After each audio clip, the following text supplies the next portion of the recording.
Buenas, bienvenidos a una nueva entrega de Rincón Audiovisual, el espacio en que cada semana nos sumergimos en el fantástico mundo de las artes de la imagen y el sonido. El programa de hoy estará dedicado al mundo del streaming audiovisual, y para ello invitamos a charlar con nosotros a Alejandro Escara, quien nos cuenta sus experiencias en el mundo del streaming, además de sus conocimientos sobre producción. Acomódense que así arranca el programa de hoy.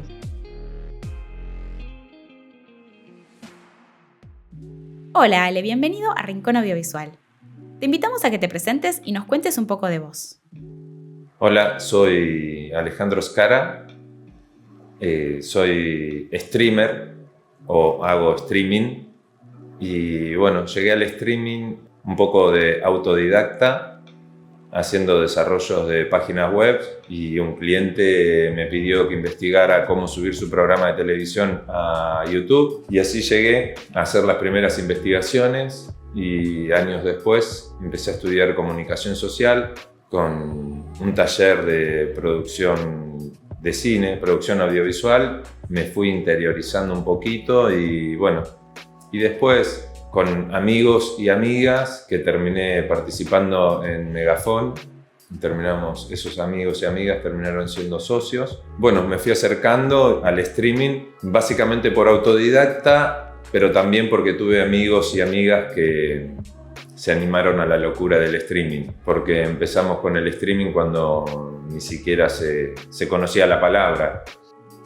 Ale, ¿qué es un stream y qué hay que tener en cuenta para realizarlo correctamente?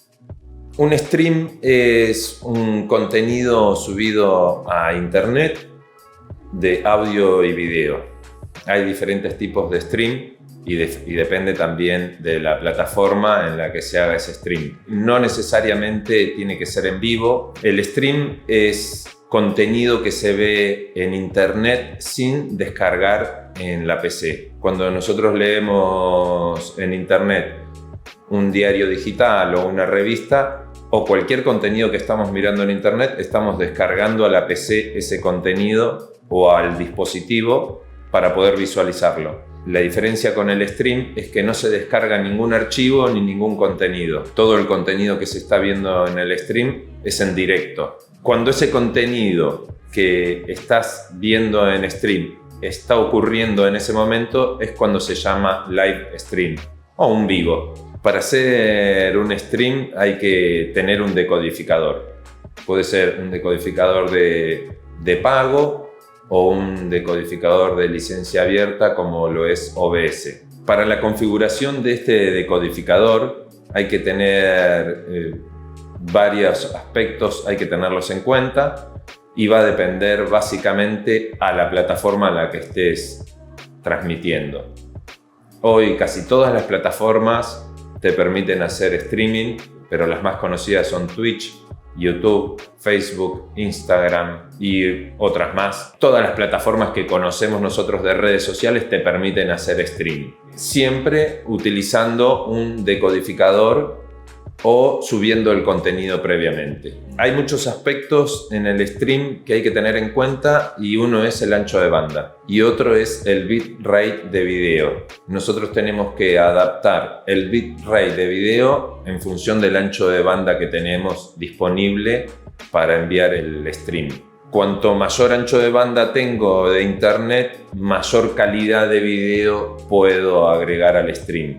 El bitrate es la calidad del video que voy a entregar en esa transmisión. Hay un montón de truquitos, hay un montón de tutoriales en internet, así que al autodidacta o al que quiera incursionar en eso, no tiene más que preguntarle a YouTube o a Google y va a encontrar un montón de tutoriales de cómo hacer una configuración en OBS. Recomiendo OBS porque es un decodificador de licencia abierta, no como los otros que son cerrados y hay que pagar o hay que usarle el ingenio para craquear el sistema y evadir el pago. Actualmente hay múltiples dispositivos para streamear, desde un celular a una cámara digital común.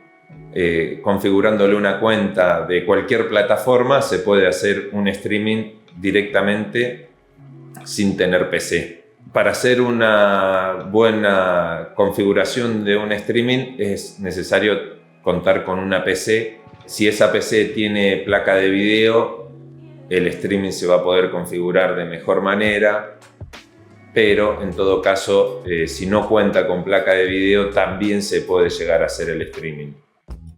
Nos gustaría saber, ¿qué experiencias has tenido con el stream? Mi experiencia con streaming ha sido diversa, desde las más precarias y rústicas hasta algunas profesionales. Cuando yo decía que tuve amigos y amigas que me acompañaron en la locura, fue eso: hacer un streaming con una cámara de seguridad, una cámara que todos conocen que puede estar en un banco o en una oficina, atadas con cinta de papel a un trípode, paneando un partido de básquet, por ejemplo. O sea que el camarógrafo estaba a ciegas. Bueno, en este acompañamiento que tuve de gente loca como yo, que tenía ganas de incursionar, terminamos comprando un Switch profesional para streamear y bueno, y después hemos tenido diversas experiencias con el stream, tanto en el medio del río Atuel, como en el Teatro Español o en otros lugares como en la Charlería. Todas experiencias diferentes, profesionales y no tanto, o más bien rústicas, pero todas con una experiencia enriquecedora. Desde los equipos y los grupos de trabajo hasta las experiencias técnicas. Con respecto a las experiencias técnicas, he tenido suerte porque más de una vez nos hemos largado a hacer un streaming probando cosas nuevas.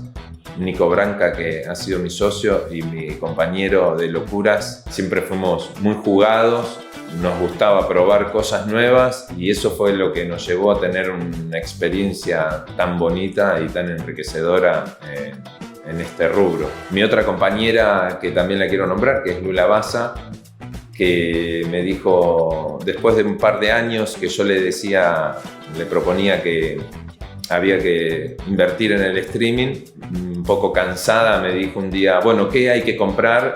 Y compramos el primer equipo para hacer streaming y justo dio la casualidad que a los 2 meses de comprar ese primer equipo salió la pandemia, entramos en 14 días de restricción y para ese mismo fin de semana teníamos planificado un show que íbamos a hacer una prueba, no estaba anunciado que íbamos a hacer streaming, íbamos a hacer la prueba sin que nadie supiera y terminó siendo el show por streaming y no se pudo dar presencialmente porque ya empezamos con la restricción.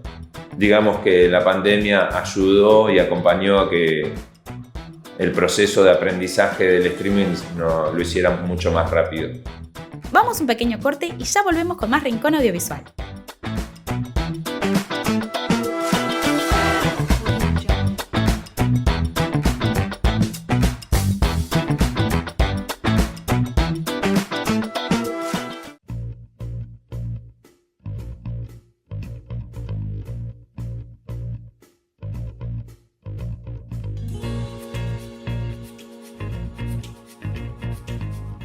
Acá seguimos con más Rincón Audiovisual junto a Alejandro Escara, streamer y productor, con quien conversamos sobre el mundo del streaming y la producción audiovisual. Ale, ¿cuál crees que es el potencial del stream?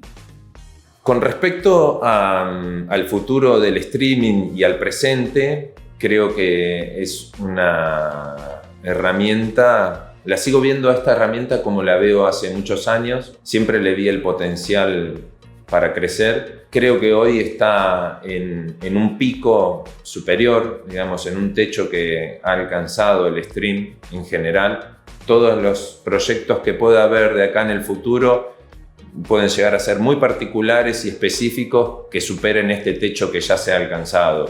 Hoy el stream está permitiendo que las radios tengan su propio contenido audiovisual, eso me parece fabuloso. porque no hace falta más que alguna cámara web y una PC sencilla, no básica, pero sencilla, para poder hacer el streaming. Con respecto al futuro del stream, creo que en La Pampa nos está haciendo falta más acompañamiento a las industrias culturales. Los bancos no tienen una línea de créditos para pymes de industrias culturales. Hacer audiovisual es caro, es costoso, desde la compra de equipamientos, el mantenimiento de equipamientos y con respecto a los recursos humanos, de tener técnicos y técnicas aptas para manejar esos equipamientos.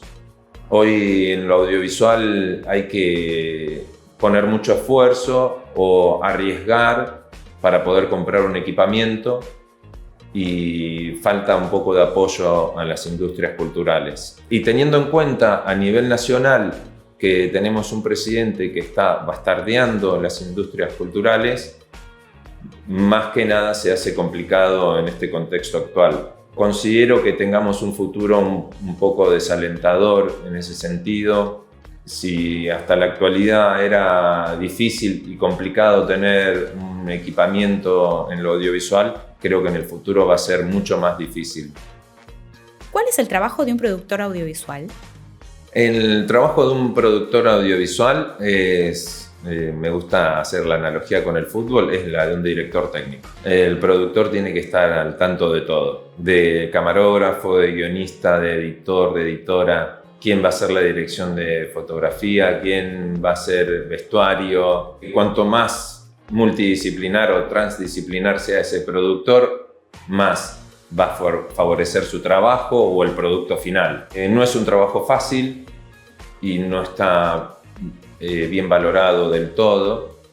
Creo que el trabajo del productor audiovisual es muy importante en cualquier producto. Se puede llegar a ver reflejado en la calidad del producto final si el productor hizo bien su trabajo.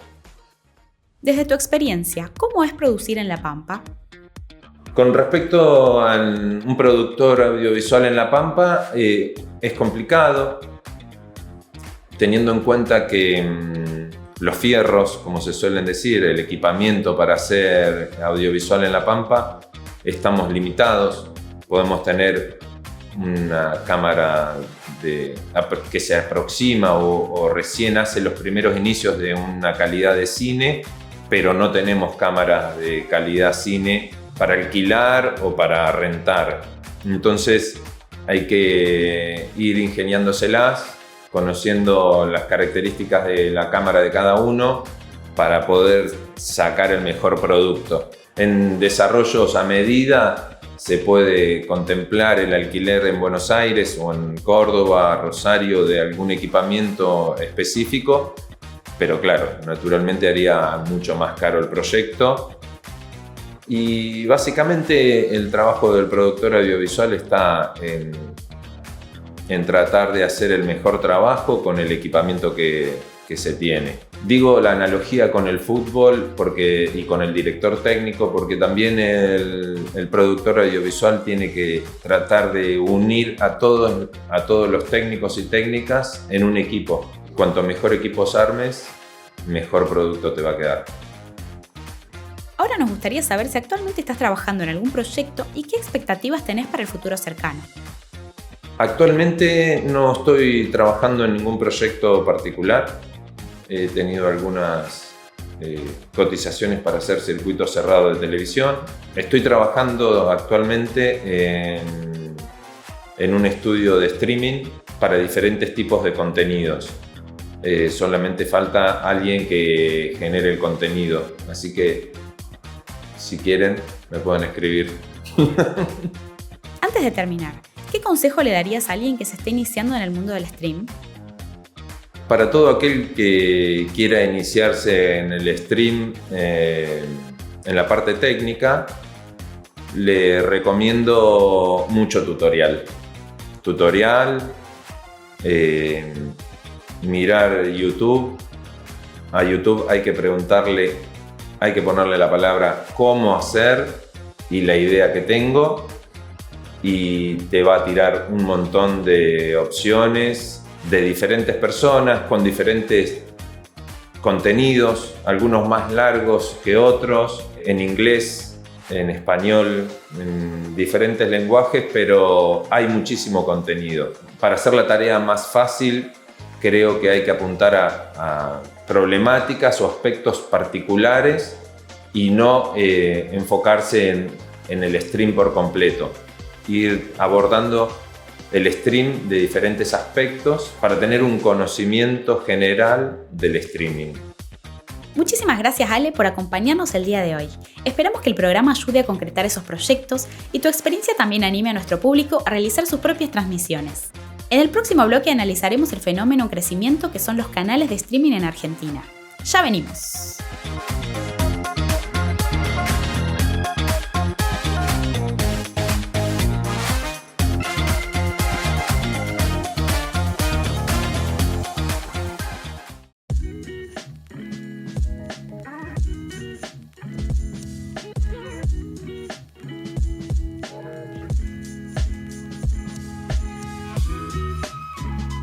Estamos de vuelta en Rincón Audiovisual y seguimos inmersas en el mundo del streaming. Como nos contaba Ale, las posibilidades del stream son muchas, pero por ahora nos centraremos en un espacio de este universo que se encuentra en su mayor punto de crecimiento hasta el momento, sobre todo en nuestro país: los canales de streaming.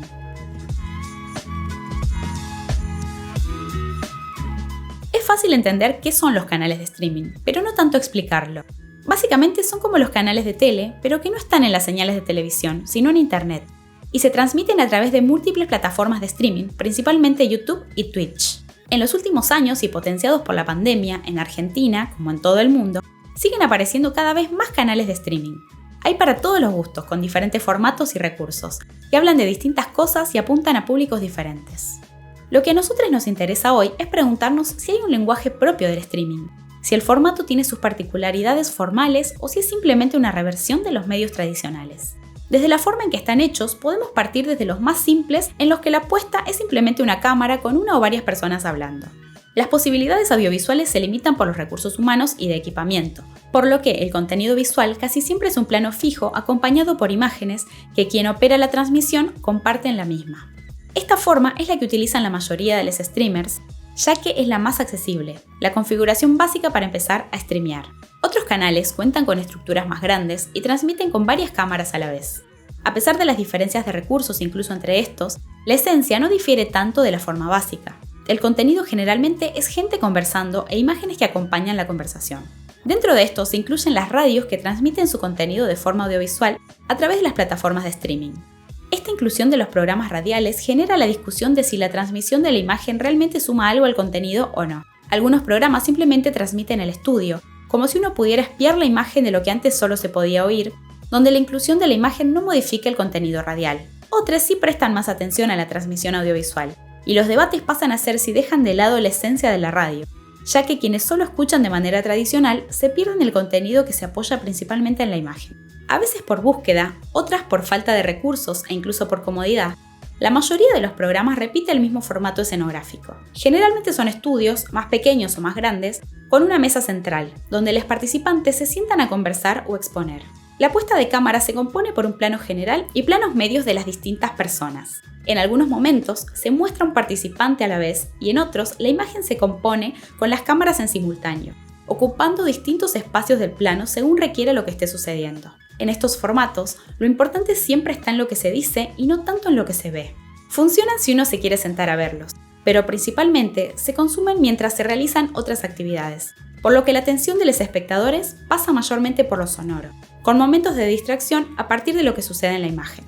Dentro de esta gran mayoría existen excepciones, o momentos excepcionales dentro de programas construidos mayormente en este formato, que hacen apuestas realmente audiovisuales, que explotan sus recursos y buscan hacer algo diferente sin miedo al fracaso.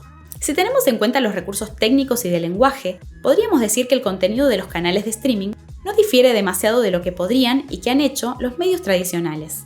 Sin embargo, existe todavía una libertad mayor en el contenido que estos nuevos medios generan en comparación con lo anterior. La forma en que se manejan los tiempos no son los del minuto a minuto estricto de la televisión, y muchos contenidos dan lugar a que el material dure lo que tenga que durar. La manera en que son consumidos refuerza esta posibilidad. Mucha gente decide ver los programas en vivo, pero muchas otras también lo hacen en diferido, mirándolos cuando quieren y como quieren. Incluso se pueden ver 2 programas de distintos canales, aun cuando estos se emiten al mismo tiempo. Podemos decir que en cuanto a forma y contenido, las producciones de los canales de streaming no son demasiado nuevas, pero su valor está en otro lado. Que cualquier persona con una cámara e internet pueda ser vista por cualquiera otra en el mundo con conexión y una pantalla, crea una posibilidad de democratización y federalización en la creación de contenido que la televisión nunca pudo dar. Aunque los contenidos más vistos aún son los realizados en Buenos Aires, existen programas realizados desde muchas provincias. Incluso hay varias experiencias de contenido pampeano por streaming, como Megaflan, producido por nuestro invitado de hoy y el equipo de Megafon, Se Picó, de Radio Kermés, y Sopa y Whisky, un podcast sobre conversaciones de post-apocalipsis, y esperamos que hayan muchos más. De todas maneras debemos ser cautelosos, porque la supuesta democratización también se puede volver en contra cuando los algoritmos eligen recomendar solo cierto tipo de contenido por sobre otro, sin filtros de fake news o mensajes de odio, generando consecuencias directas sobre la realidad por fuera del mundo virtual. Nuestra recomendación es aprovechar la posibilidad de acceder a miradas distintas que ofrece este nuevo medio, no quedarnos solo con lo que reafirma nuestras convicciones e intentar diversificar los consumos. Hasta acá llegamos con el programa de hoy. Esperamos que les haya gustado. Les invitamos a seguirnos en nuestro Insta, rincón.audiovisual, y ver los programas anteriores en el canal de YouTube de la Televisión Pública Pampeana, donde pueden encontrar montones de entrevistas interesantísimas, recomendaciones, historias y bloques educativos como el que les trajimos hoy. Nos encontramos la semana que viene en una nueva edición de Rincón Audiovisual. ¡Chau, chau!